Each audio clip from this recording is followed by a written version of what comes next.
So, good evening and welcome. I am Professor Malcolm Sandbridge, Vice President of the Australian Academy of Science. I'd like to acknowledge and pay respects to the traditional owners of the land in which I am this evening, the Ngunnawal people. It's upon their ancestral lands that the Australian Academy of Science is built. As we share our own knowledge, teaching, learning and research practices, may we also pay respect to the knowledge embedded forever within the Aboriginal custodian of country. Welcome tonight to those with me here at the Shine Dome, and welcome to those watching online, wherever you are in the world. I wish to extend a particular welcome to all Aboriginal and Torres Strait Islanders who may be participating in this event. If you'd like to join the conversation on Twitter, you do so by using the hashtag Indigenous Knowledges. We have that up there? No. And there will be an opportunity for everyone to ask questions during the panel's discussion a little later. So tonight is the first event of the Academy's 2023 speaker series. Looking back, moving forward, Indigenous knowledges informing our modern world. Yesterday was the 15th anniversary of Prime Minister Kevin Rudd's formal apology to the stolen generations of Aboriginal and Torres Strait Islander peoples. Later this year, we'll have an opportunity to vote in a national referendum on an Indigenous voice to Parliament. So it's fitting that we begin this series looking back and moving forward. Throughout this year, the Academy aims to highlight the work being done by Indigenous researchers, scientists, artists, innovators and knowledge holders from across Australia and seek to improve our understanding of the world around us by drawing on all sources of knowledge. We're delighted for the series to be convened by Academy Fellow and Kungarakan and Tribal Group and member of the Iwaidja Tribal Group, Professor Tom Calma. Professor Calma was named, as I'm sure you know, Senior Australian of the Year just a few weeks ago. So we're particularly fortunate to have him here, and congratulations, Tom. Thank you.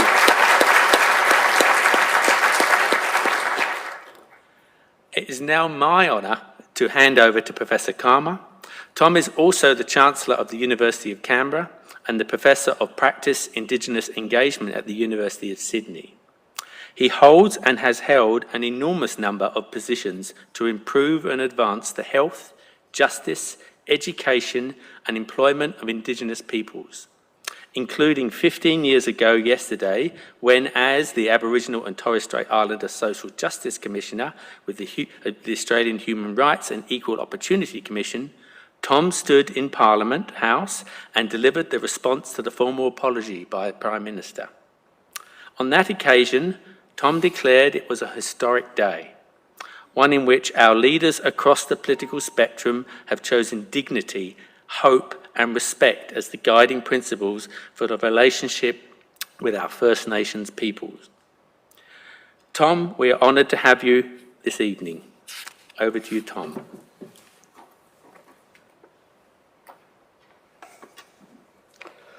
Well, thank you, Malcolm, and I'm delighted to be convening this series alongside the Academy's two good academies, Academy Fellows, not Fellows, but they're members, Dr. Jordan Pitt and Vanessa Sewell. Looking back, moving forward is the title of the Australian Academy of Sciences Public Speaker Series for 2023. We gather tonight 15 years ago and one day since our Prime Minister delivered the apology to the stolen generations. That apology was a turning point that has allowed our nation to move forward and gain the recognition we deserve. The concern of First Nations peoples are becoming more central in public policy. This government has committed to, and I'm looking forward to seeing, the realisation of some of these commitments. Firstly, engaging with First Nations peoples on climate change, investing in Australia's Indigenous culture and world heritage, teaching First Nations languages in our schools, strengthening First Nations health, developing First Nations foreign policy, implementing the Uluru Statement from the Heart, that first and foremost involves holding a referendum to establish the First Nations voice to Parliament, as Malcolm mentioned will happen a bit later this year. It's also the government's intention that First Nations knowledges will also be recognised in our national science and research priorities. The second part of our event series title is Indigenous Knowledges Informing Our Modern World. My people know this country. For over 65,000 years we have observed and looked after it. The knowledges gained across the vast length of time are rich and relevant even today. Australia isn't the only country recognising this reality. There is a global movement towards learning from and applying Indigenous knowledges to inform our world today. Tonight we'll unpack what this means to the Academy. So now, let's get to know our panel for tonight. With me in the dome is Trish from the Indigenous Expert Reference Group at IP Australia.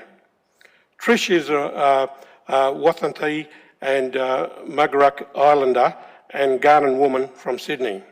She is currently the head of First Nations Art at the Australian Council of Arts and is a member of the CSIRO Indigenous Advisory Panel. But tonight she's wearing the hat of IP Australia, as she is a member of the IP Australia Indigenous Expert Reference Group. Also joining us, maybe a little bit late, because he's been stuck on an aircraft in Brisbane Airport for the last hour, and so we're hoping that he'll get in. But that's Dr. Chris Burke, the Program Director of Indigenous Science and Engagement at CSIRO. Chris is a Gamilaroi man and Australia's first Indigenous dentist. In an extensive career, he has held clinical positions in the private and public sector, including his own private dental practice. Aboriginal medical services, public hospitals and state and territory governments are all the different sort of areas he's worked in. And Chris was a member, you might recall from down here, of the ACT Legislative Assembly from 2011 to 2016. Also joining us bright and early is Nigel Crawhall, Chief of Section of the Local and Indigenous Knowledge Systems Program at UNESCO. Nigel's currently overseas. I think he's in Geneva at the moment. Nigel currently co-chairs the UN Interagency Support Group on Indigenous Peoples on behalf of UNESCO. He's also headed up the Indigenous Peoples of Africa Coordinating Committee. And we also have, and you'll get to meet them a little later, is Michelle Hobbs from Griffith University and Stephanie Bupark from the University of Wollongong. And last week, they were awarded the Academy's Aboriginal and Torres Strait Islander Science of the Year Award. So congratulations to Michelle and Stephanie. So let's hear more about their work, and we've got a short video to play for you. Michelle Hobbs spends a lot of time at some of Australia's most beautiful waterways. She's searching for one of the world's highly threatened and imperiled groups of animals, the freshwater mussel. Typical day in the field, we rock up in the truck and we walk down and have a look, see if the site is suitable. We will deploy a water quality probe, take some measurements of that, and then we'll start looking for mussels. So that means sticking your hands in all of the dark holes and in the mud on the sides of the banks. It can be laborious work, but it's all part of a critical effort to collect baseline data on mussel populations in Australia. It's really important to get a handle on what the populations are like at the moment, so we've got something to compare to in the future. It's important to be aware of any declines in numbers or changes in distribution, given the enormous role mussels play in our ecosystems and communities. Not only do they clean the rivers they live in by removing algae and bacteria from the water, they're also culturally significant to many Indigenous peoples worldwide. But mussels are facing increasing pressure from threats such as dams, water pollution and extraction, as well as climate change. We really have to turn to the First Peoples to incorporate their knowledge. There's an enormous wealth of information there that we can make use of. That's an approach Hobbs is taking in her own research as a PhD candidate and associate lecturer at the Australian Rivers Institute at Brisbane's Griffith University. She plans on working with First Peoples across Queensland and New South Wales to bring their insights on water management to the forefront. She's also looking to travel to Canada and the USA to collaborate with Indigenous researchers there. Hobbs is one of 2 recipients of the 2023 Aboriginal and Torres Strait Islander Scientist Award, which recognises outstanding students and early and mid-career researchers in the physical and biological sciences. It's a huge honour, it really is. I know I stand on the shoulders of everybody who's gone before me, so I just really hope that I can make a really positive contribution with my research. Stephanie Bopark describes herself as both a scientist and an artist. When I started out at university, I just knew I loved chemistry and I loved being an artist. And so I just studied both, and I kind of let it lead me to where I've come to today. And that's to study the chemistry of eucalyptus dyes, including the ones she uses in her own artworks. I want to know what causes the colour, like what compounds are involved, what combination bind together to make the dye itself. I just want to know the bigger picture of how dyes work. This curiosity first came about when Bopark was doing an internship on Indigenous knowledges of climate and weather patterns in Western Sydney. The internship got her thinking about how natural dyes change across the Indigenous calendar seasons. To answer those questions, Bopark is now making her own dye in her lab at the University of Wollongong, where she is a PhD student and associate lecturer. She's in the process of doing this with her favourite species, the Eucalyptus cinerea, which produces a bright red dye. Bopark says she ultimately wants this process and her PhD project to be collaborative and community-led. This project, I'm making it start off really open so that we can be driven in the direction that the community wants it to be. Bopark says she's excited to receive the 2023 Aboriginal and Torres Strait Islander Scientist Award, but not just for the recognition. She has been searching for a way to reimburse artists and knowledge holders for their help on her project. So this enables me to do that the right way and just make sure that people get the benefit that they deserve for their knowledge.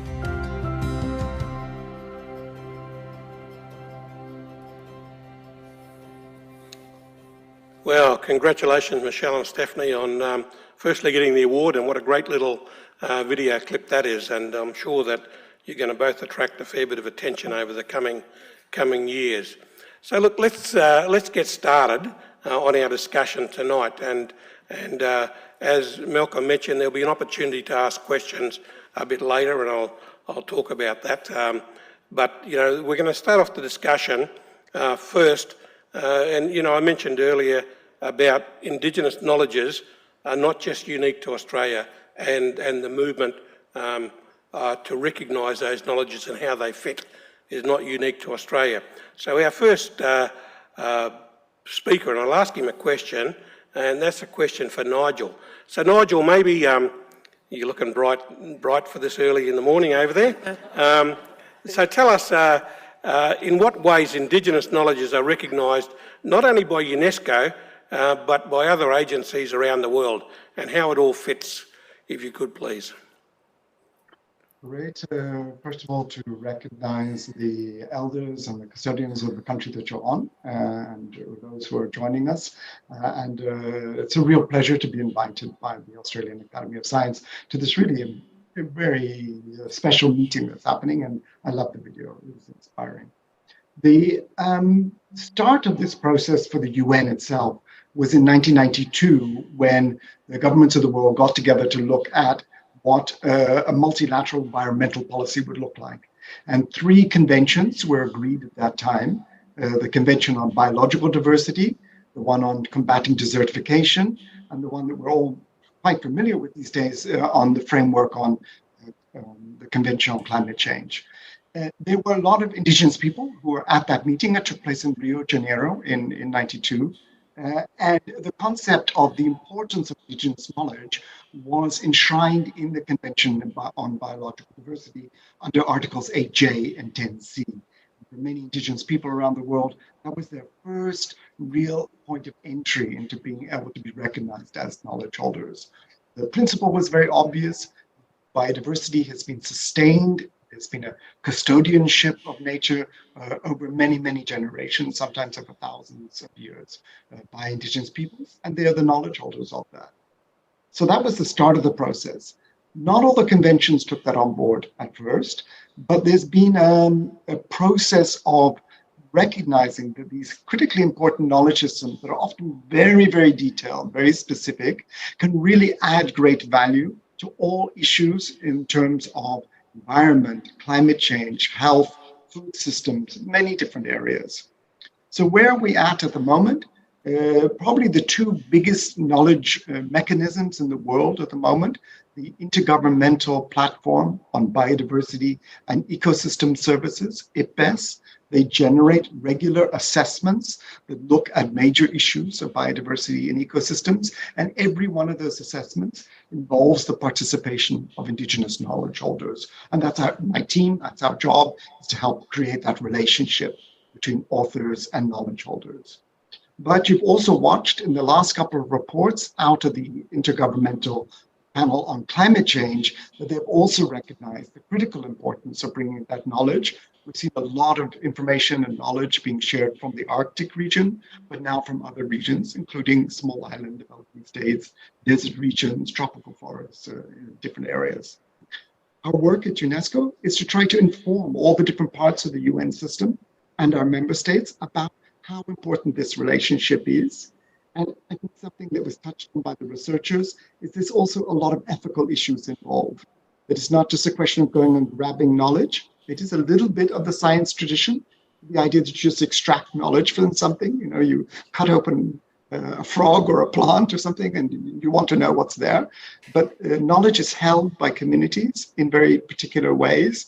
And the ethical relationship between scientists and Indigenous peoples becomes quite critical in how that works. As a last comment, just to say, we just heard last night that the event that UNESCO is helping to organize with Indigenous peoples and also with the government of Australia, as amongst other governments, will be holding the first event at the water conference. This is one of the biggest water conferences in the world in New York next month. And the focus for our event will be on Indigenous knowledge, water management, governance, and rights issues. So we can look forward to some Australian input there. So back over to you. That was a bit of a sort of a quick intro to the topic. Yeah, thank you, Nigel. And yeah, as part of this series, we'll be looking at water also. So it'll be something that's going to be very relevant. Also within, and the work that you've done, or UNESCO's done, is around the United Nations Declaration on the Rights of Indigenous Peoples, where it's very clearly articulated there about Indigenous knowledges and the protection of those knowledges and the ownership. And so that gets down to a whole range of IP issues, I guess, and I guess you're working also with WIPO over there in making sure those protections are there. That's a very key point. So in 2007, the members of the UN General Assembly adopted the UN Declaration on the Rights of Indigenous Peoples. It's got a very specific framework around environmental, climate and knowledge issues. And that's the normative document. So all UN agencies are meant to be aligned to that, and all governments are working towards its implementation. We're under, at the moment, a process called the Systems-Wide Action Plan on the implementation of UNDRIP, and UNESCO is helping to chair that process with all the other agencies. And last year, we had our first meeting with the resident coordinators of the UN system on how important Indigenous knowledge is in delivering the Sustainable Development Goals. So the RCs are the people in the UN system to help integrate all the UN work in the delivery on the ground. So the UNDRIP sets out the principles, but the rest of us have to work with you to help the delivery, to make this move from an idea into a reality on the ground. And we work with many agencies, just to mention some of our sister agencies, the FAO, the Food and Agriculture Organization, UN Development Program, UNEP Environment Program, as well as the 3 Rio Conventions, World Food Program and others. So it's a UN-wide process, but these 2 major science processes of IPBES and IPCC, they're really the ones helping us to move forward the whole agenda. They demonstrate in practice what scientific assessment how it can be improved through partnership with Indigenous peoples. Thank you.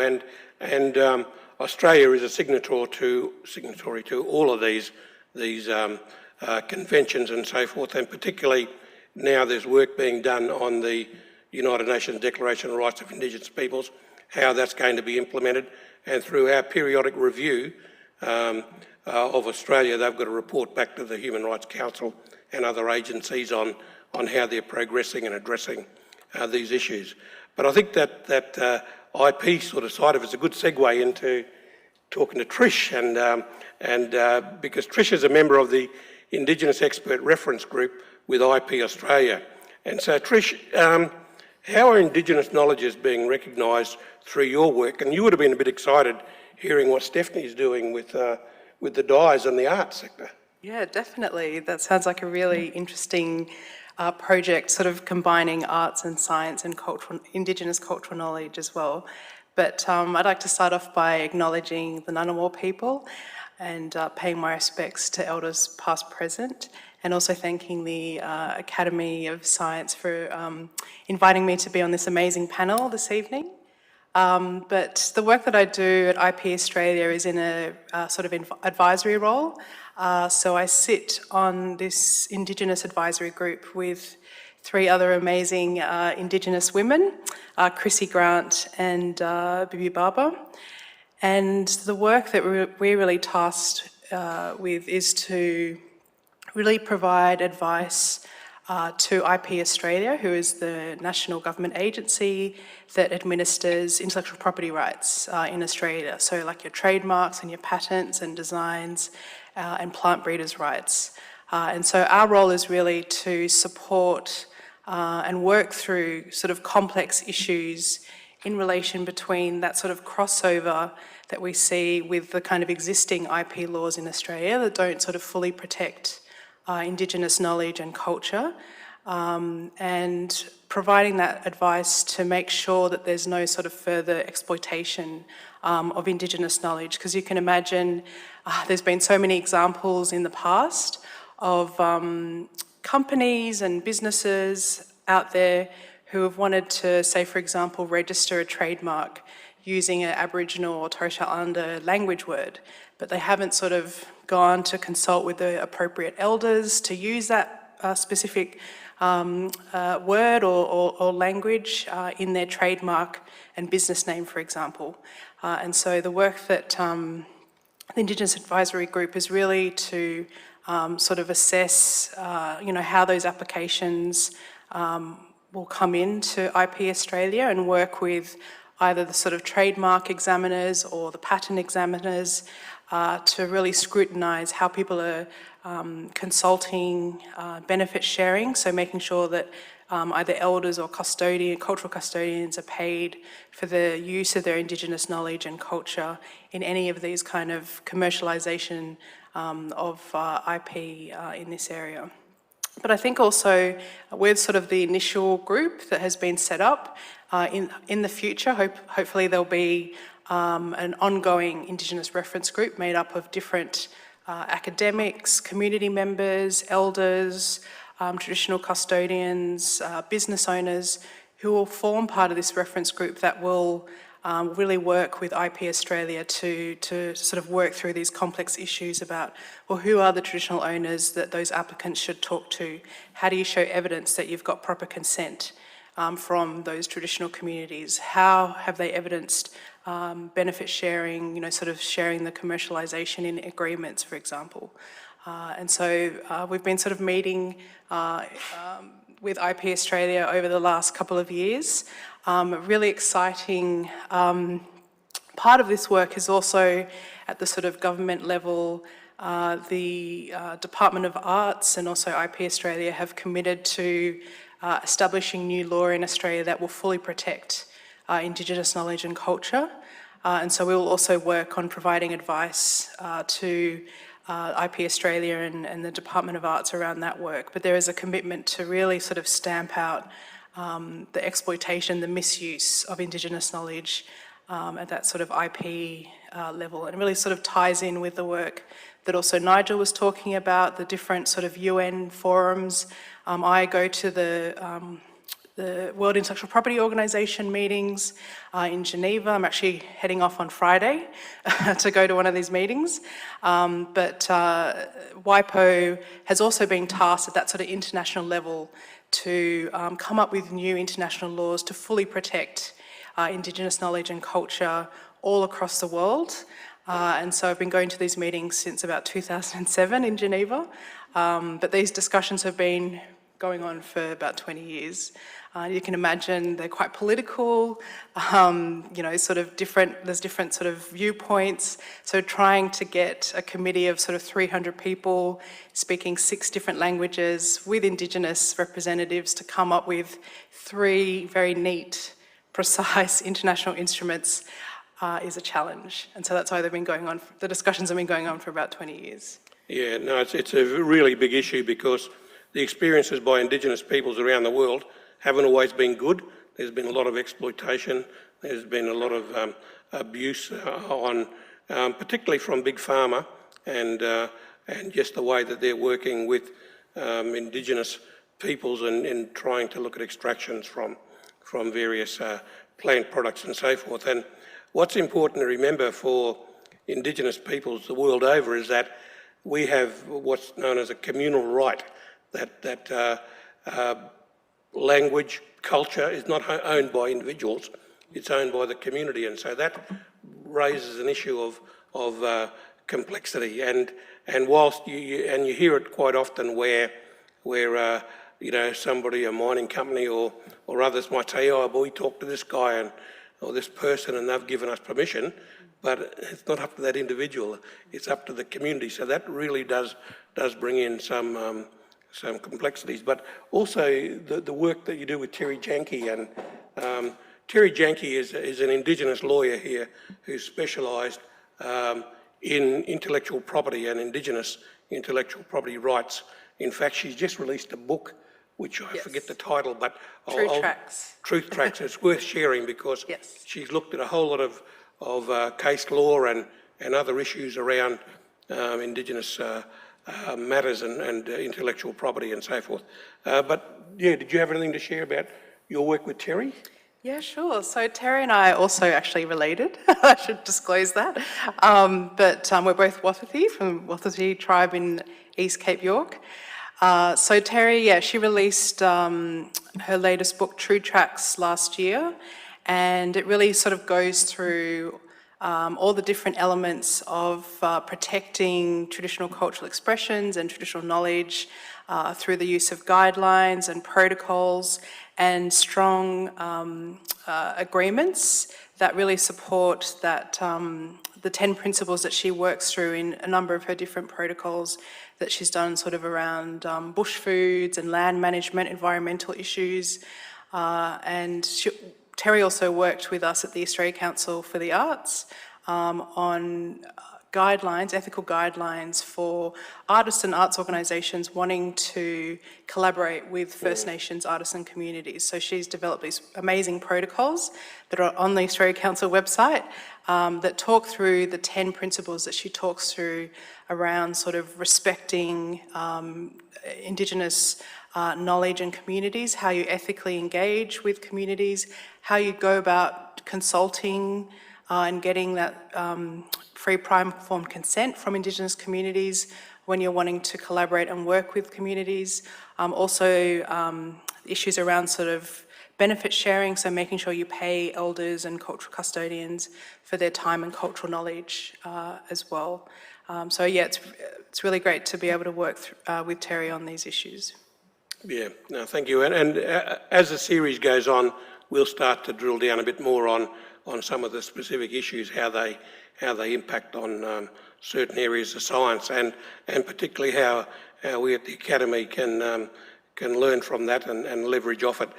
Our next presenter was going to be Chris, Dr. Chris Burke, but he must be still trying to make his way to somewhere safe if he's been allowed to leave the aircraft. I think he's saying he's been on the aircraft on the tarmac longer than it took him to fly up from Canberra to Brisbane. So that's it. So look, what we might do is just move on to our new recipients of the Aboriginal Trusted Islander Science Awards, and that's Michelle and Stephanie. So maybe I'll start off with you, Michelle. And so what have you made of tonight's discussion, and how does that impact on what you're doing? Yeah, thanks, Tom. And I'd just like to acknowledge the traditional custodians of the Sydney area, so the Gadigal Eora people and the Gamaragal Willamadagal people. Yeah, lots of interesting points like intellectual property and yeah, looking after the place, and thinking about the really big picture things as well with UNESCO, like climate change and things like that. I find quite relevant to my work, because when you think about climate change, it's such a huge thing, and you think about policy and global efforts. But then when I come to my work, I think about things at a very local scale, like individual catchments and on the ground, things that we can do to adapt to climate change. One of the best things that we can do is make sure that our environments are the healthiest condition possible, because they're going to be more resilient to the impacts of climate change. Increased temperature and increased flooding and increased drought, all of those things are going to be less of an impact if you're starting off with healthy ecosystems. So I think Indigenous knowledge is so important to that, because Indigenous knowledge is so unique to place. Every group that belongs to their place, they have their own different set of knowledge that is different to a different group in a different place. That's all embedded in the landscape. It's all the result of a process of knowledge building over thousands of years of being connected to that place, and that's the unique thing about Indigenous knowledge. And it also makes me think of the people to look after it. We need to be looking after it, not just for our own benefit, but to keep country healthy. And people need country as well. And I think that's probably something that's come out of the pandemic recently as well, people realizing that we need connection to place, and we need to be out in nature and doing all those things to stay healthy mentally. And when you go through things like the last drought, the bushfires that we've had here in Australia, and then the most recent floods, there's a lot of collective grief that's going on. So I think it's really important that we keep in mind that we need country to be healthy for ourselves to be healthy. So those are all the big picture things, and I guess my research is much more focused on one type of animal, freshwater mussels. But for me, that's just the canary in the coal mine. Like, the mussels are a bit of a health indicator, flag that we really need to step in and look at what's happening. So it's not just about that individual species, it's about how the whole system is functioning, and looking at the whole system and trying to look after it as a whole. And that's one of the reasons that mussels are so important to Indigenous people, is they do see them as a health indicator, also a food source, and culturally important. So listening to Indigenous people on what they think about mussels and their ecosystems, for me, is going to be a really important part of my research.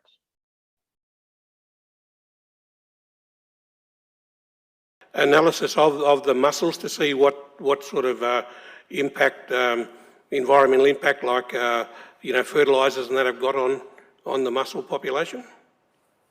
It's a possibility for sure. I have heard people say that they don't eat them in their local rivers anymore because they are worried about pesticides and things like that. So when I go out and work with communities, if that is a concern for them, then yeah, I will make sure I do some testing and give them an idea of what the risk is. Yeah, the little filters of the rivers. Yeah, thank you, Michelle. And Stephanie, so, you've heard a fair bit about what's happening, and, you heard what Trish has said about what the arts can give you and all your grants, but, no, just joking. So how do you incorporate your Indigenous identity in the sort of work that you do?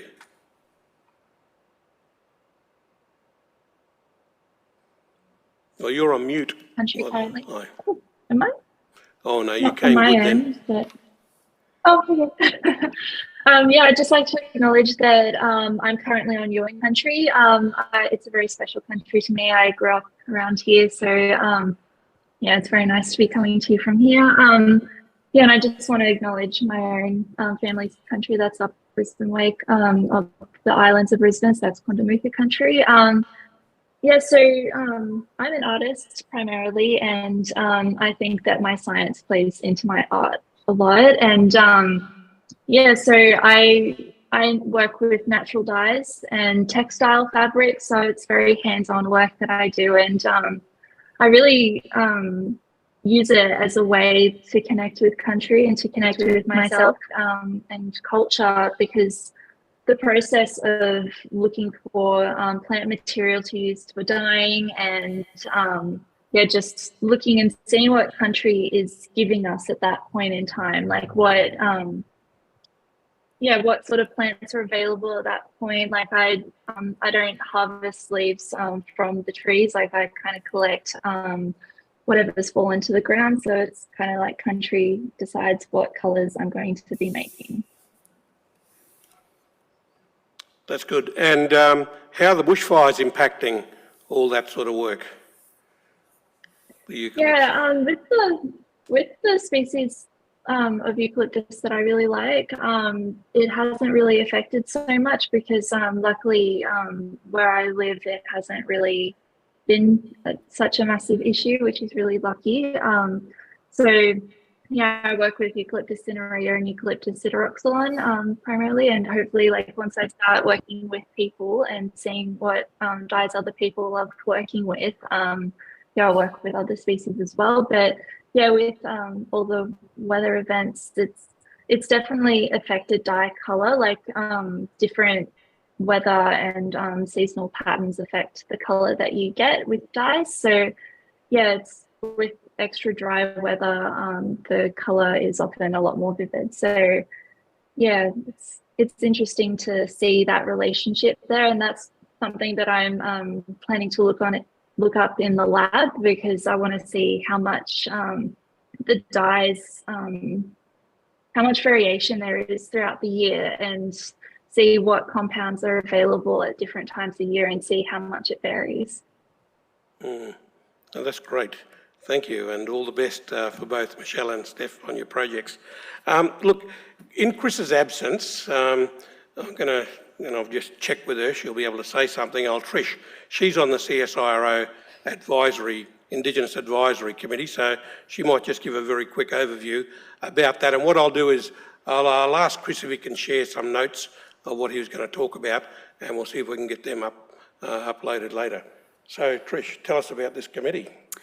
Yeah, so this committee was set up, well, I was invited last year to the Indigenous Advisory Committee at CSIRO. So working with Dr. Burke and his team, they're really building up the capability of the Indigenous unit at CSIRO, which is really great to see. And so this group that I sit on is made up of scientists and academics and community members that again provide advice to CSIRO on their reconciliation action plan work, but also their Indigenous engagement strategy. They're also developing protocols, First Nations protocols, on how researchers and scientists work and collaborate with Indigenous communities ethically. And so we provide a sort of sounding board to a lot of the work that they're developing at the moment. We've met a couple of times over the last year, and there's about 9 of us in this group. Chrissy Grant is also in this reference group as well. And so we'll meet again later this year, I think in May, in Canberra. But it's great to, I'm not a scientist myself, so it's great to work with a number of Indigenous scientists and academics on the work that CSIRO are doing. Thank you. So yeah, we'll get a bit more of that, and even if we have to invite Chris back for the next series, the next session that we have, we'll do that. So look, we're now going to move into sort of an open mic question time, and you'll see come up on screen in a moment this QR code. So if you're online and you want to ask a question, you can go to that QR code, put your question in if you haven't already done so, and then we'll read out the question and try and find somebody who can answer it. If you're in the room here, just raise your hand, and a mic runner, I saw a label over there saying mic runner, so they'll come and find you if you've got your hand raised. Can I just ask if we can try and identify who you'd like to direct the question to? That'd be helpful, otherwise I'll have to direct it to somebody. And let's hope that that'll be the appropriate person.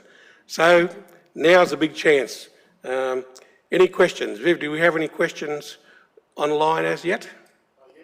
I do have just the one so far, Tom. I've got one here from George from Adelaide, who is in the Kaurna country, and he wants to know where's the best place to learn more about Indigenous knowledge from my local community or more broadly. And that's directed to Trish, but I guess open to the panel. Well, go on, you go first. Thanks for that question. I think if you're living and working on Kaurna country, your first sort of step would be to engage and reach out to any Kaurna elders and community organisations.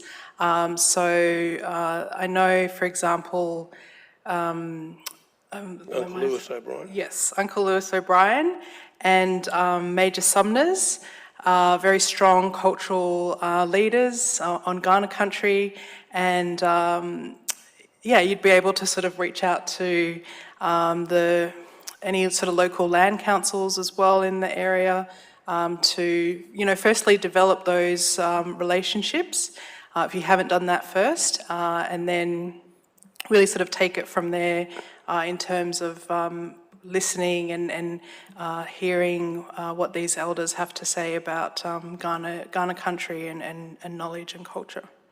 Yeah, there's a fair bit on Kaurna, and Adelaide's a great example. If in some of the walks, I know on the coast there's some walkways along there that have got the Kaurna names of and the relationship to the land, so you can get that. And this is, I guess, common around the nation. You can find these sort of walks and find out more about it. And there's also participating in events like Reconciliation Week events or NAIDOC Week events, where you can get to talk to one of the Kaurna elders or young people.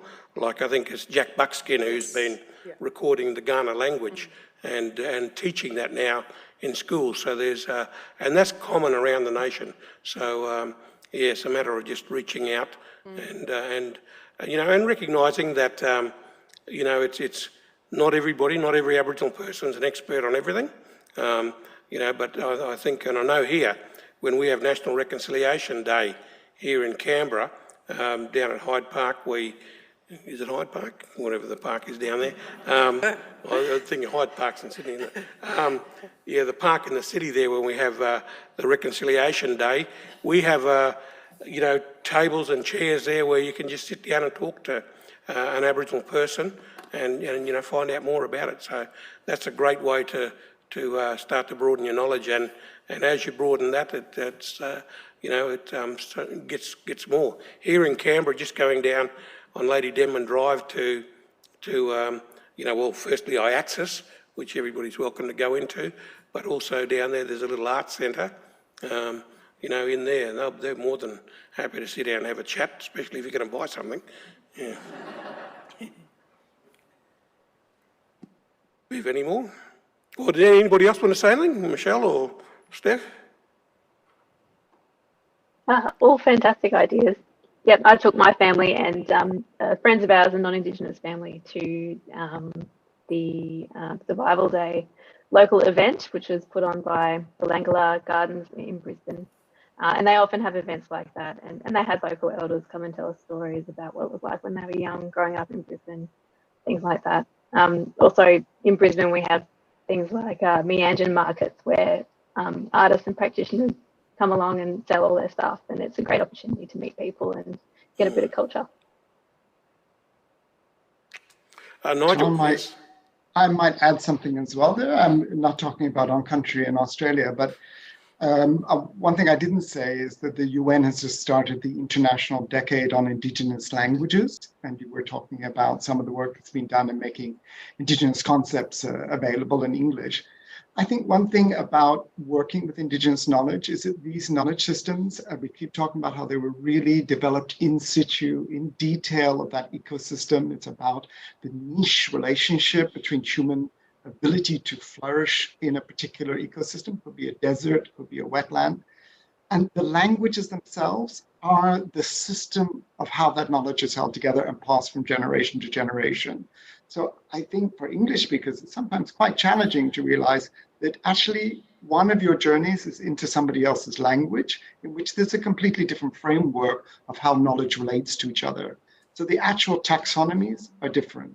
I'll give you a super simple example. We were working with Maasai knowledge holders in Tanzania, and one of the guys went and worked with the elders about all the different names they have for the different cloud formations and what those clouds do. And we're like, oh, of course, we English speakers know about clouds. Actually, in English, we say big, dark, rainy cloud or white, puffy cloud.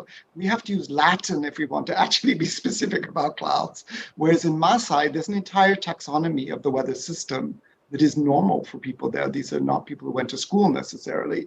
So one has to be sensitive. It's great to have a conversation, do that. That's a very valuable thing. But if you actually want to respect Indigenous knowledge, it's also about the journey into leaving your framework and understanding there's a very different framework that was put together by different people in a different context for different reasons. And that means letting go of some of what you're sure about. So there's a process in the intercultural process of taking me, I've gone to university, done all that. I have to put that down and sit quietly and listen very, very carefully, because in fact, this framework that I'm listening to, it's not something I know. And it's not something I'll ever know in great detail, but there's a respect about allowing yourself to be in somebody else's space as well. Yeah, thank you, Nigel. And that's so true, particularly here where we've still got, 200 plus Aboriginal languages and language groups around the nation. So it's gonna vary, and wherever you are, and even within groups, tribal groups, there'll be different people with different authority to own knowledge, and they can be very specific about what they can talk about, but and because it could relate to something that a female does or a male does. Youth sometimes aren't given access to some of the knowledge until they grow it up. So that's really important to remember that it is varied, and so we all need to not fall in the trap of seeing Aboriginal and Torres Strait Islander people as one people. We are all distinct little nations within a nation.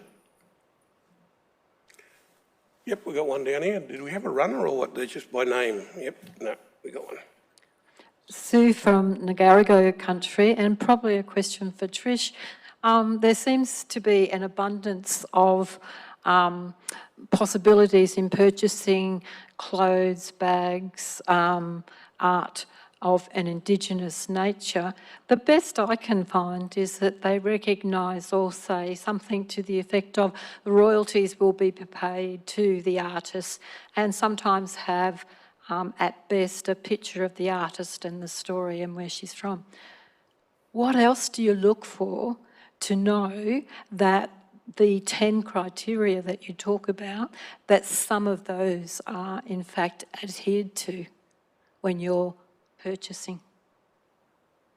Great question, thank you. So there's also a really great organisation called the Indigenous Art Code. That's a national organisation that galleries and shops and dealers will become members of, and then they're able to display in their window or on the merchandise or their products that they're a member of the Indigenous Art Code, and that means they're ethically following those protocols, they've ethically engaged with First Nations artists, and that the artists are also being paid appropriately for their time and skill and expertise and cultural knowledge. So I think having a look at, if you're looking at products, having a look at whether they've got that Indigenous Art Code symbol on those products is a really great step. But also there are a number of different cultural institutions, like for example in Canberra, we have IATSIS, as Tom mentioned. We also have the National Museum, the National Gallery, and other art organisations that ethically sell First Nations arts and cultural products from the sort of different art language groups across Australia.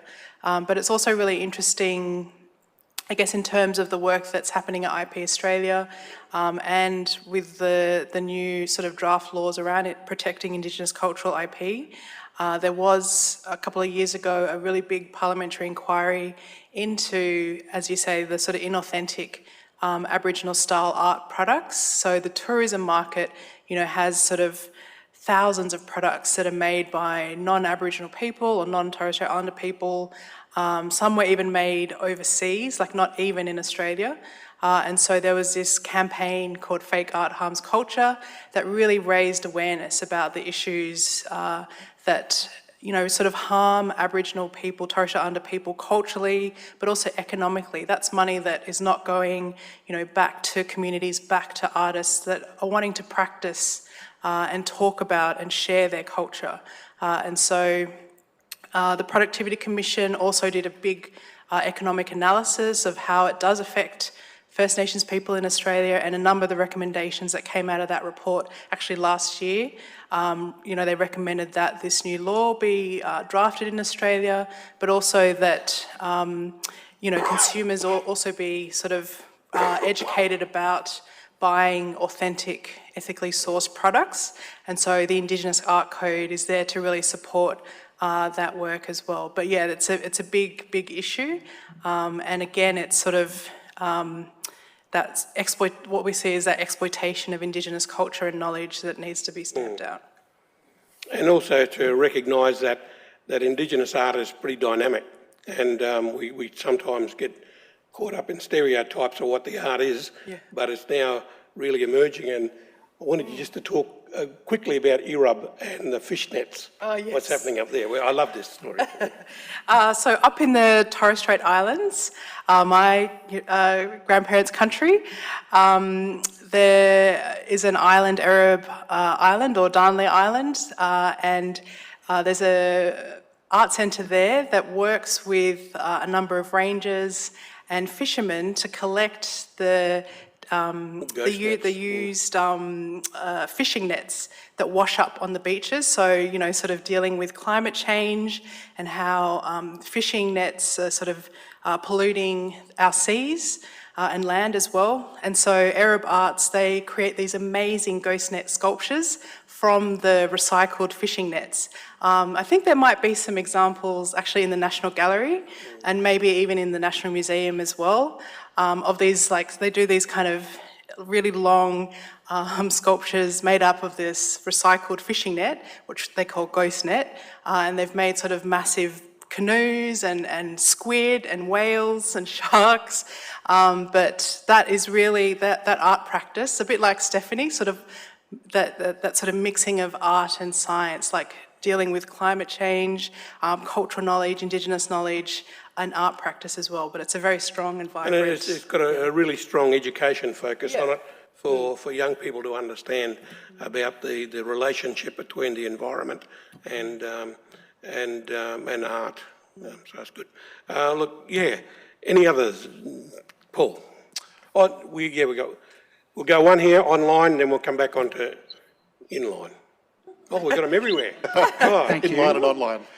Tom, we have a question from Julie, who's in Melbourne, and she asks, question for you, Tom. Do you have any advice for respectfully incorporating Indigenous knowledges into primary science teaching and learning? Yes, well, there's a couple of things. One is the Narragansett program that's on Reconciliation Australia's website. Excuse me, and they've now got about 5,000 schools and early childhood centres who are using this curriculum. There is a science element to the curriculum which talks about Aboriginal and Torres Strait Islander histories. So that's one source. Of course, the National Science, what do you call it down here? Graham Durant's Questacon, God, thank you. Yeah, Questacon also runs a whole lot of programs, outreach programs, which are good, and there's been tremendous examples. I remember one when I was Social Justice Commissioner. I wrote about the Maningrida School where the teacher had an interest in science and started taking the kids out into the bush, looking around, and they identified something close to 20 new species of insects, and and so that's just the level of observation of kids and so forth. So yeah, look, I think that's an important one to look at. Of course, we've got Deadly Science. That's what's his name at Uni of Sydney? Corey Tutt. Thank you. Yes, he's doing it, Corey. Yeah. So yeah, there's a little bit around, and I suppose if you just Google, Indigenous sciences for kids, a bit of that'll come up. There's also some teaching resources that came out of a project that was funded by Prime Minister and Cabinet with the University of Melbourne. And if you look it up online, there's a bunch of Indigenous knowledges teaching resources that are linked to the curriculum, have a whole bunch of activity ideas, and there's a age range from upper primary to early high school. And they cover water, fire, and a whole bunch of different topics. Fantastic. Thanks, Michelle. Now, yes. So who's next? So my question is actually relevant to the previous one. So just wondering for Michelle and Stephanie, to what extent or scientists as well who use Indigenous knowledges actually incorporate your knowledge on mussels or knowledge on dyes from eucalyptus trees into education, so for instance, so that it becomes part of common science knowledge and not just Western-based knowledge? Okay, who's going to go first? Michelle, I'll dominate you. Alrighty. Yeah, definitely. It's important to educate the next generation, and that's always something that I aim to bring to my teaching practice. Like I teach at Griffith University, as well as doing my PhD, and I always try and bring Indigenous perspectives and Indigenous knowledges into the classroom and get students to think a bit more broadly about knowledge systems. Yeah, Stephanie? Yeah, I'm exactly the same with my students. I'm also a lecturer at UW, and yeah, I think just breaking that barrier in people's minds that there is the one objective knowledge, that there's just so many different types of knowledge systems, and that we need to be open to listening to other people and what they have to say. And yeah, it's really, really important to be able to even advance any science, any discipline, to listen to everyone. Yep. Paul. So I have another question from online here. This is Lisa watching from Ngunnawal country, and she asks, what challenges, this is to Nigel, what challenges have you encountered with creating adoption of protections of Indigenous knowledges and cultures, and how have you overcome these? What are the challenges? First of all, the protection of intellectual property rights sits with the World Intellectual Property Organization, and there are big challenges. We were hearing a little earlier about a 20-year negotiation. I mean, I won't go into the intellectual property side because that is WIPO's specialization, but there are many challenges around legal regimes that are enforceable. I think our work primarily deals with the way the scientists are trained. There's a methodology that is sort of global in science education. I think people are familiar with it in medical science, where the focus is that you become the expert, you become the decision maker, you are in a position of power relative to those around you. So there's also prestige attached to certain types of knowledge. Then when you get to communities, the relationship's completely different. So you can, I mean, I remember the very first Pan-African workshop I went to on working with young scientists. And the first thing, these are all African researchers, they're from different universities. And the first thing people said in the workshop was, I cannot get people to tell me everything. I go to those old people and I tell me what you know about mussels, trees, whatever. They don't always tell me. Okay, let's start at the beginning. So, who are you? Yes. I think a very big thing is methodology. It's around science training. There is too much emphasis on the ability to extract knowledge, other than to understand these are different knowledge systems. They're held by different institutional frameworks. Some of it, Tom touched on earlier, some of it is sacred knowledge. It's none of your business. You should not go to that territory. You should not ask that question. But there are things that when you have a trust relationship with communities, they will bring you into the things that they think you need to know. So I think there's a big methodological process, and we spend a lot of our time doing this, is trying to help scientists understand you need to learn a set of skills to work with Indigenous knowledge holders, do not make assumptions, understand the ethics of it, but also there are precisions in it that may not be evident to you at the beginning. So this idea of being able to clear your mind and to be able to listen to a different system and see different correlations, and that's the huge creativity of it. I mean, the amazing thing about this, as with biological diversity, in this cultural interface, if you allow that synergy, you can hear it in this conversation, new knowledge will emerge, new ideas, new solutions. So it's about helping the science education and science community prepare itself for multiplicity and complexity, and to work constructively. Thank you, Nigel. And, it's that whole issue about relationship building. And wherever possible, if you're a researcher, engage Indigenous assistant researchers or other Indigenous people to do the research with you. And that's becoming more and more evident in some of the grant funding applications nowadays in Australia. But it is a relationship, and it's about working with the pace of the person who you're wanting to work and learn a bit more from.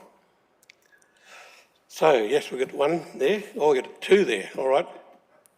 Hi, my name is Melanie. I'm Ngunnawal country. Thank you very much for this evening. It's been really appreciated. I actually kind of have two questions, if I can be cheeky. One was partially to Nigel, partially to Trish. I'm not sure who might have any knowledge in this space. I went looking a while ago for, in my phone, for the Aboriginal flag emoji or sticker or something like that for communication, and couldn't really find anything. And what I did find out was that a couple of years ago, a group, the Unicode that looks after all of those things, the program doesn't have it in there and actually hasn't accepted it. And what I did find was a program actually done in Alice Springs, I think, forgive my pronunciation, by the Arente group, actually the school students and advisors and things like that. And they actually did an app called Indigimoji. So you can kind of use one in there, but I haven't had much success. I was wondering if either of you know anything, or Tom potentially as well, if that's going to get through at any point, so that we actually can have that in our sort of, in our technology. And also my second question was more of a general one, I guess, about, I'm really interested in fire ecology and cultural landscapes overlaid on management. And if there's, I know there's a little bit of, I think there's new work going on out here in the Brindabellas, but just curious if anyone's got information on that space. Thank you very much. I think you should talk to Professor Chubb about that later. He's just done his little project on that, but no, we'll have a go. But do you want to have a go first on the flag? So, sorry, what was the question in terms of the emoji and the Aboriginal flag? Sorry, is it on? Yeah. As far as I can tell, at least, so the Unicode, like your emojis and stickers and everything in like Messenger and all the platforms doesn't have the Aboriginal flag in it. And I understood that they hadn't accepted it into the Unicode and rejected it. But so I'm just wondering if there's been success with getting any other Indigenous or First Nations people's flags or acknowledgement into those platforms for wider communication, or I just don't know anything about that space. I just couldn't find one, and the closest I found was the project that was done in Alice Springs, and that's for a local language project. So, but that's best as I could find. Thank you. Interesting question. You want to go? Okay. All right. You go. Yep. You go. When Ken Wyatt was minister, he negotiated with the owner of the Indigenous flag to get common copyright for it. So it's now not copywritten. Oh, there was a deal done, and I believe that's now been resolved. So it is, common copyright that we can all practice. Whether somebody's got around to developing an emoji or not is another matter. But you should be able to use both the Aboriginal flag and the Torres Strait Islander flag now. They're copywritten free. Okay.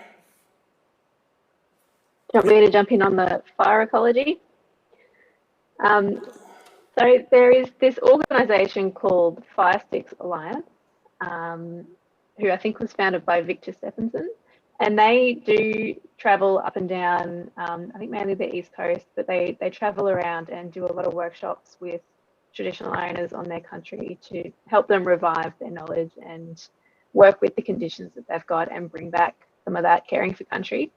So there's that going on, and I have heard sort of along the grapevine, I haven't directly spoken to anyone, but I've heard along the grapevine that during the mega fires, areas that had traditional burning, cultural burning, did fare better in the fires. But it's always difficult to pull apart how much land management has an impact on the bush being able to survive intense fires like that, because they were just so big and so catastrophic. But on the other hand, there's also emerging evidence that forests that have never been logged did survive a lot better than forests that had at one point in time been logged when it came to those big fires. So it's important to keep those things in mind. And also up north, there is a lot of collaboration between traditional owners and Western fire management. They work together quite a lot to try and incorporate those patterns of mosaic burning in the way that they look after the fires up there.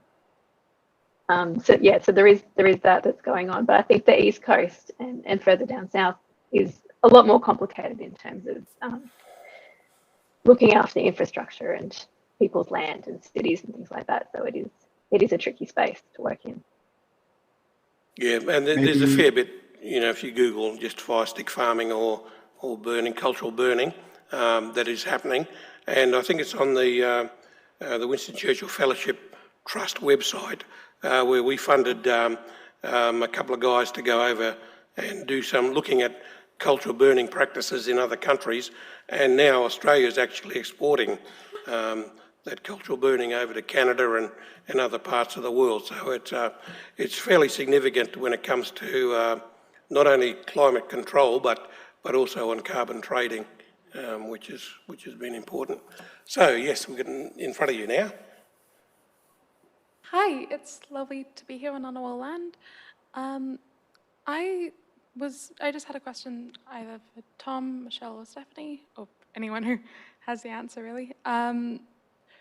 It was about with Indigenous knowledge being so heavily embedded in place and in language. I was wondering what the implications were on data sharing and on collaboration between them without losing that specificity and the wealth of knowledge that specificity provides.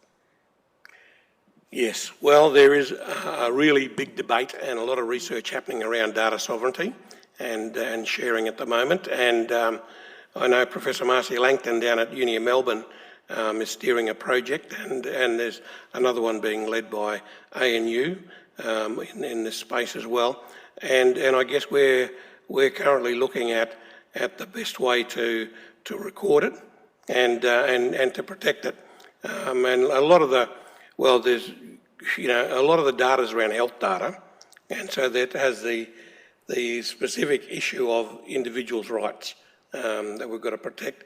But being able to access data from an Indigenous person's perspective is equally important as is for science to be able to see this. With some of the cancer registries, registers around the nation, I know in some of the work that we're doing in genomics, we've got issues with data because the data goes into can go into a centralised database that's then globally accessible. And for Indigenous data, there's a few issues around that. And so, yeah, we're working through it, but it is a work in progress. Yeah, and there's also, I mentioned Chrissy Grant, who I sit with on the IP Australia Indigenous Advisory Group and also the CSIRO Indigenous Advisory Group. She's working with communities in far north Queensland, around the Great Barrier Reef, and developing community-controlled databases so that any sort of data that is collected and wanting to be sampled or used, it's really up to those communities how that data is shared, who can sort of have a look at it, see that information. But yeah, she's developing that work at the moment with those communities. But I know in terms of databases, at the sort of IP level, Nigel mentioned the Convention on Biological Diversity. Databases was a really big issue there, and also at WIPO in terms of who owns the data, who's going to access those databases, how do you manage the data once people have passed away. So there's a whole sort of complexity of issues that CBD and WIPO are trying to grapple with when you've got these kind of instruments, international instruments, and then kind of local agreements between either government and Indigenous communities in terms of dealing with data. But there are a number of people, Indigenous academics, also working in this space around Indigenous data sovereignty. I think at RMIT as well, there's a few Indigenous academics. The number there, yeah, who are working in that space.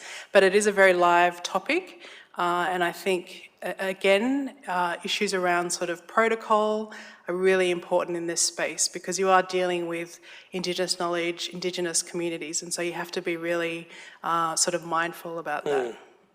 And, it depends what we're talking in data. Some of it's, maybe easily accessible, but others get back to that communal ownership of the data, and that's where it becomes, a bit problematic.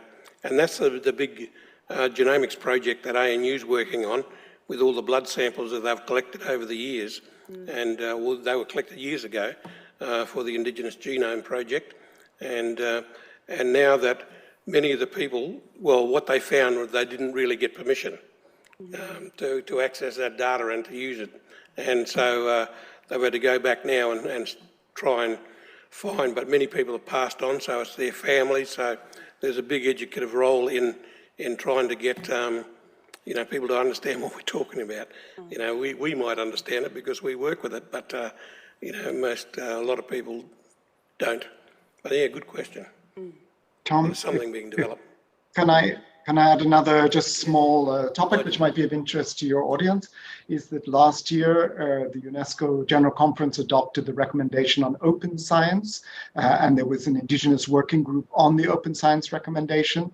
So that's the other part of the equation, Indigenous peoples wanting recognition and rights within an open science strategy, but also raising issues about how Indigenous knowledge or Indigenous information has been privatized and then locked away from the community, and what the rights processes are about access to those domains.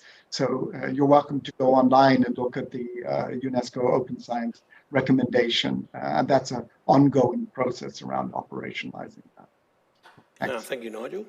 Any more from you, Paul? Well, I've got many more. I'm wondering how many more we should go through yes, given the time. We're a tad over time, and I appreciate that we said we're going to finish at 7. Shall we make it 7:20? And then that's 7 minutes time. So we'll have to whip through these questions and we'll have to be quicker. But feel free to leave if you have to leave. Yeah, thank you.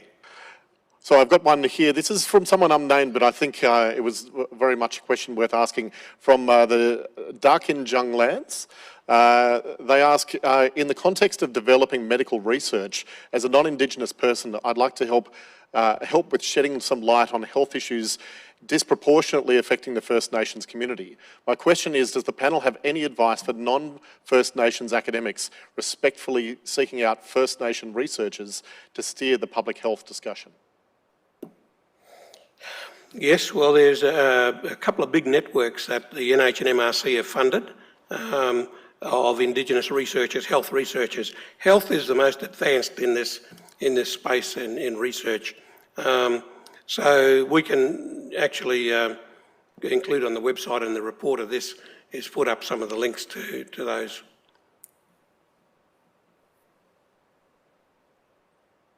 You can keep coming back to me as many Go times on, as you like, Tom. Well, then we'll go up the back. All right, terrific. So this is a question for Stephanie. Do you think your project will connect the Indigenous seasonal calendars to the different colours in the dyes and help inform wellbeing/cultural practices for our people? Definitely, but I think that it's definitely a much longer term thing than just my PhD. It's a lifelong thing that I'm aiming to be part of. And yeah, and connecting art and science is just such an important part of well-being, that art making is a way that we communicate and understand country and pass on knowledge. Like, there's a lot of information in lots of artworks. Yeah, so I think that this is a really good step in that direction. Thank you. Down the back.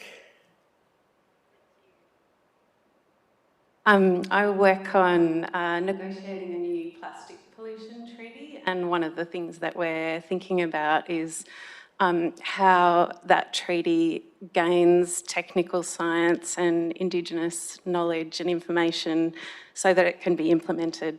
And I'm just wondering, I'm really keen to understand what your advice would be on how do we make sure that Indigenous knowledges are embedded in that and not an afterthought or an add-on. Thank you.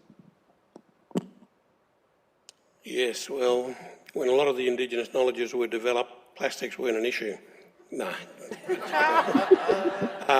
But yeah, look, it's a massive issue at the moment, and we talked about the ghost nets, and a lot of the work the rangers are now being charged to look after is about looking after our waterways and beaches, and this just fits in. And I think it's an important development. I personally work on tobacco control, and vaping is another big issue. And we'd say that cigarette butts were a major issue with pollution, but the plastics and glass involved with vaping devices, which carry a significant amount of nicotine, is going to be environmentally a significant issue. And fortunately, the UN is doing a bit of work on that, and and WHO is, and I'm not sure if UNESCO is, but it is an issue. And I think wherever possible is to utilise the local Indigenous groups to get involved. They need to care for country as much as we all do, but that's an issue that many people, Indigenous peoples around the world, are suffering, because we're not the major polluters, but our country is being polluted, and so we need to work together on this. I don't know if anybody else wants to have a say. No. No, I was just going to say, employing Indigenous people within the organisation is also an excellent way to go. So you get that knowledge directly, and it gives back to those communities as well. Mm. And maybe, Tom, also just to add that we're at the beginning of the UN Ocean Decade, UN Decade for Ocean Science for Sustainable Development. So particularly for coastal marine issues, there's an invitation to governments to set up their national committee working on the Ocean Decade, and New Zealand has already included Maori people in that, and recognition of Maori knowledge and complementarity to science as part of the New Zealand strategy on the ocean. And we're hoping to see the rollout within the Pacific region. The Secretariat for the Pacific Communities working on a regional strategy of Indigenous knowledge within the Ocean Decade. So I'm not quite sure what Australia is doing on this, but it was a great opportunity to look at using the Ocean Decade as a way to strengthen cooperation and knowledge sharing and joint action on ocean and coastal systems. I'm not sure if Jordan's online, Jordan Pitt, who's our co-convener of this session, but he's involved in oceans. And so he might come in, George. No, I don't know if he's on. But he might be able to provide some advice on the roundup report on this session. Yeah. And sorry, I'll just also add lastly, the Torres Strait Regional Authority. I don't know if you're talking to them as well, but that example I talked about with Arab Arts, there'd be strategies that they're also working on in terms of pollution in the Torres Strait. Yep. Thank you. Right, if there's no last here, do you have one last one down there, Paul? I have many more. It depends how long you've got. Well, I did say 20 past, and that's coming up to 1 minute, 1 second time. It's now 20 past. Are we happy to stick around for just a little bit longer on these questions? Why don't I ask one more? I'll ask one more.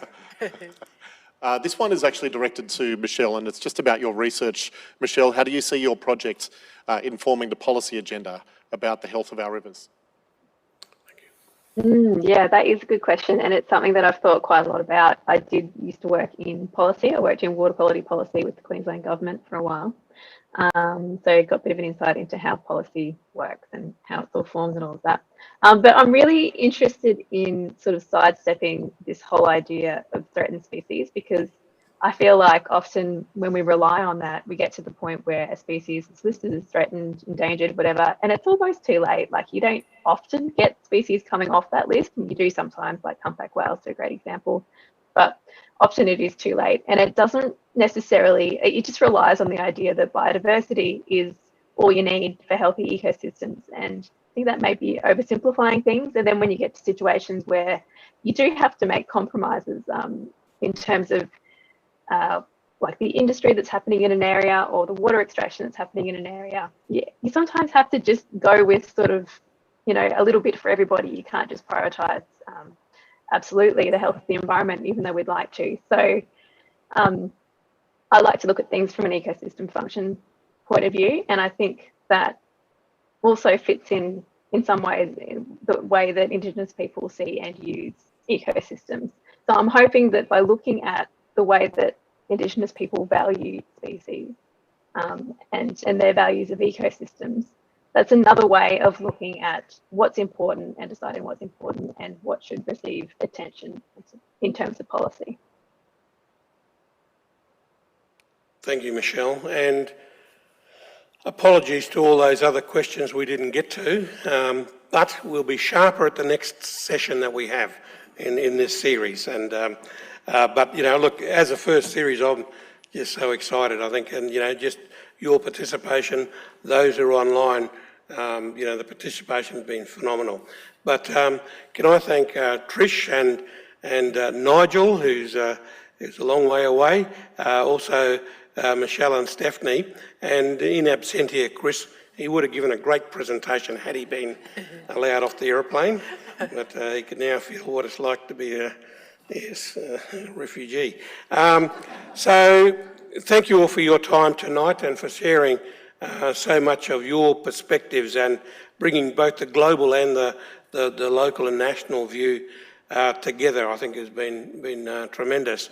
Can I also thank Malcolm in absentia for his opening comments, you know, which was very generous, and but also my co-conveners, Jordan and Vanessa, who work with me, and they'll be working together on the series as we develop up and choose topics and speakers and so forth. But also to recognise the Academy's team that's behind this, from our AV people to our mic runners, which are very important here, and you know, just the whole issue around, you know, looking back and moving forward, I think is the exciting bit and the series. So thank you, audience, for your persistence and sticking around here on in person, but also online. And apologies again for not being able to get to all the questions. And we really appreciate your interest, though, and your support to understand more about Indigenous knowledges, but for us as the Academy to understand how we can synergise some of this learning and take it forward. More information about the rest of the series will be posted online shortly, and you'll all be kept informed of it. But if you haven't already got it in your diaries, 11th of April is the next one, and stay tuned. So thank you all again, and stay safe and enjoy the rest of the night. Enjoy a croissant and a bit of coffee, Nigel. He's just waking up. He'll be able to have breakfast. Thank you all.